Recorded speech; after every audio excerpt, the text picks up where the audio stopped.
Greetings, fellow captains, and welcome back to another episode of World of Warships with the Hive Hand. And we're going to go back to our roots, do some historical narration. So, gameplay in the background is a Fletcher. I want to talk about a specific Fletcher from the class, the USS William D. Porter, or Willie D, as she was known to by the crew. The Willie D was DD 579 and one of the many war-built assembly line destroyers. Although they were small compared to their modern day counterparts, they were formidable at their time. Their main armament included 10 torpedoes that were quite accurate and fast for the time and carried 500-pound warheads. They were also equipped with some fairly good anti-aircraft weaponry as well.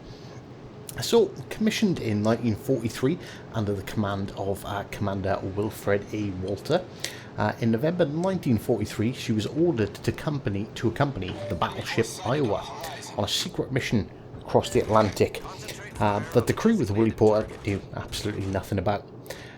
They quickly learned that their task purpose before sailing, and they clearly weren't ready for the upcoming mission, because a few days later they almost killed the Iowa and its precious cargo.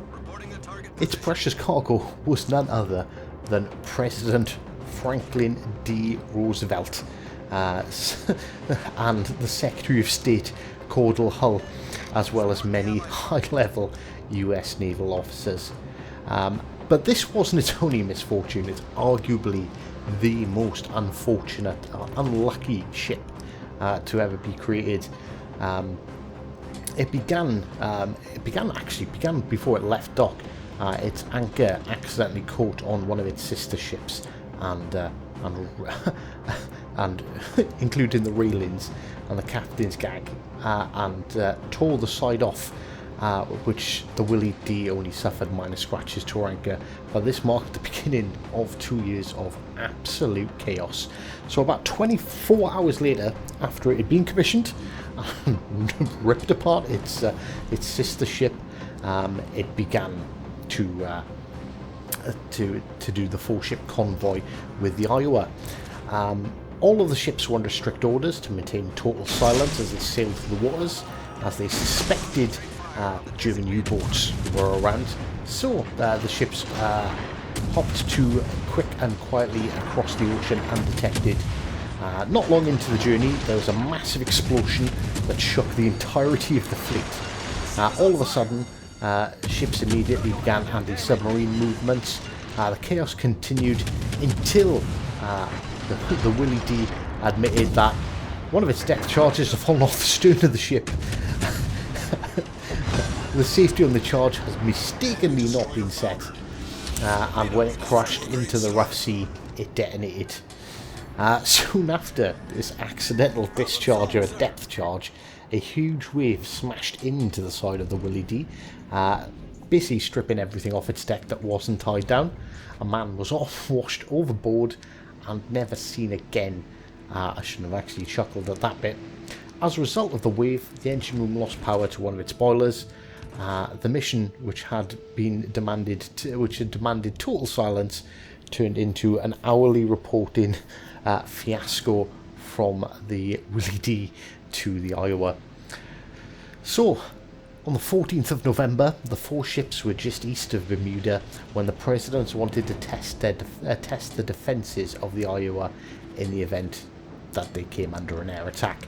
So the crew launched weather balloons to simulate anti-aircraft targets and fired over 100 guns.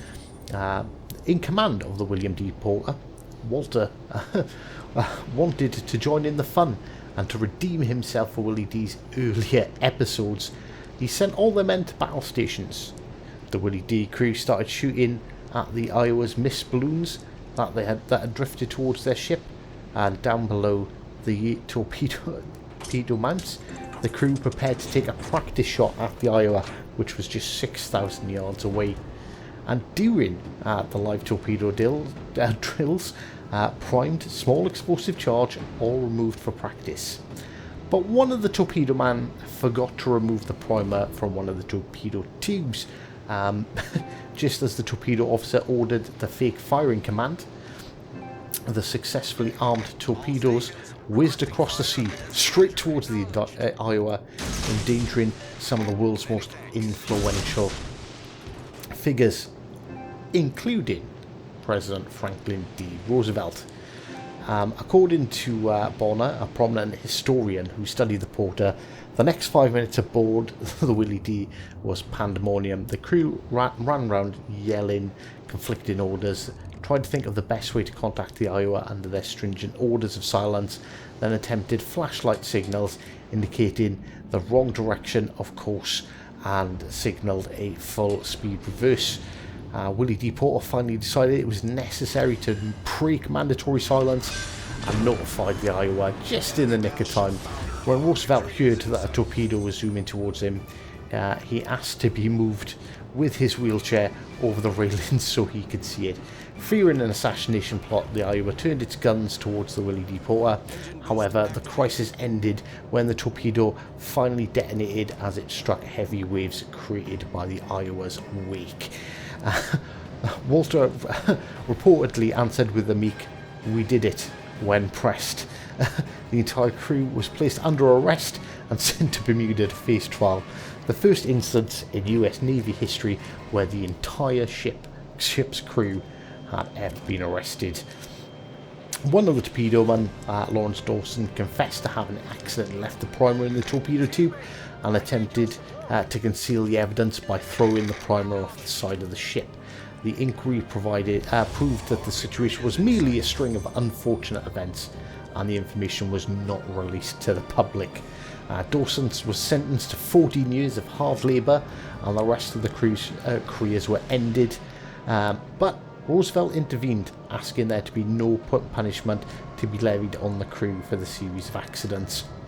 William D. Porter eventually reassigned to the Atoll Islands in the North Pacific on a relatively simple patrol mission before being assigned to a different area of the Pacific. However, it accidentally shot a 5-inch artillery shell which landed on the commandant's front yard in the American base within the islands. William D. Porter was then assigned to Okinawa, Japan, and finally did a fine job in destroying many different Japanese aircraft, but also 3 American aircraft. Those who greeted the ship's crew often joked, "Don't shoot, we're Republicans." On the 10th of June then, in 1945, the ship ran out of any luck that it possibly possessed when a fully loaded kamikaze plane and Japanese bomber constructed mainly from canvas and wood snuck into the airspace and attempted to crash into a ship near the William D. Porter. However, at the last moment veered away and crashed alongside the William D. Porter. The plane sunk but still managed to explode underneath the waves whilst it was alongside the Willie D, and tore the ship's hull, causing the ship to sink. In a final twist of fate, the much deserved luck, all of the crew actually survived. So, yeah. I know the Americans are very proud of the Navy, and they've got all reason to. The American Navy, and how it grew in World War II is amazing. But, this just goes to show that sometimes, even, well, I wouldn't say the best of us, but even some of the world's largest navies can make a massive string of mistakes. And yeah, so I feel like I'm actually going to end it there. We're going to have quite a short video for today. I'm trying to get back into the swing of producing more and more content for you guys, so I do hope you enjoyed this video. If you haven't already, hit that subscribe button. Also, you might want to think about giving that notification bell a little tinker if you want to be alerted to all the videos as they are released. So thank you very much.